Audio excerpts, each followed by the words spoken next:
مرحبا ترحيب بالصوت والصورة،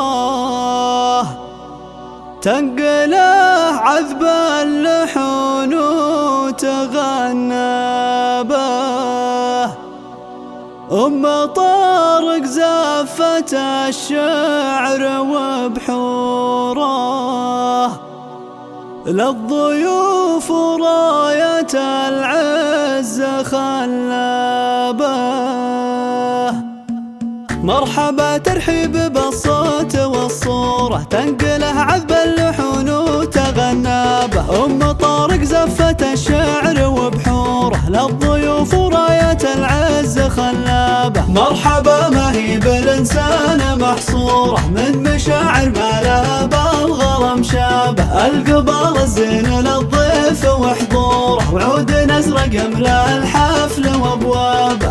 طارق اقبلت كأنها اسطوره، يوم عرس ولادها تعتلي مهابه. والفرح من نورها يشتعل نوره، منيرها اللي انجبت روس وذيابه. يا عساها ساير العمر مسروره، ولم طارق دامها السعد واسبابه. بنت شيخ ينذكر في العرب دوره، ماخذه طيبه وتمشي على كتابه. ودام للعرسانها سعد وسروره، زياد وعبد العزيز صفوة اللابه. ألف مبروك جعل الأفراح منشوره، في مداهم ساير العمر ما غابه. في زياد المدح تتفاخر اسطوره، شيخ جيله والمراجل تبهابه. والكفو عبد العزيز تمتلي جذوره، بالحمية والوفاه تحلابه. والسميني أهل وقفات مشهوره، أهل مجد وصيت كل تغنى به. من سلايل عزوة المجد وصقوره، حرب لاجت المهمات حرابه. من سلايل عزوة المجد وصقوره، حرب لاجت المهمات حرابه. مرحبا ترحيب بالصوت والصورة، تنقله عذب اللحون وتغنى به. طارق زفت الشعر وبحوره، للضيوف راية العز خلابه. مرحبا ما هي بالإنسان محصورة، من مشاعر ما لها بالغرام شابه. القبال الزين للضيف وحضوره، وعود نزرق يملأ الحفل وابوابه. طارق اقبلت كأنها اسطوره، يوم عرس ولادها تعتلي مهابه. والفرح من نورها يشتعل نوره، منيرها اللي انجبت روس وذيابه. يا عساها ساير العمر مسروره، ولم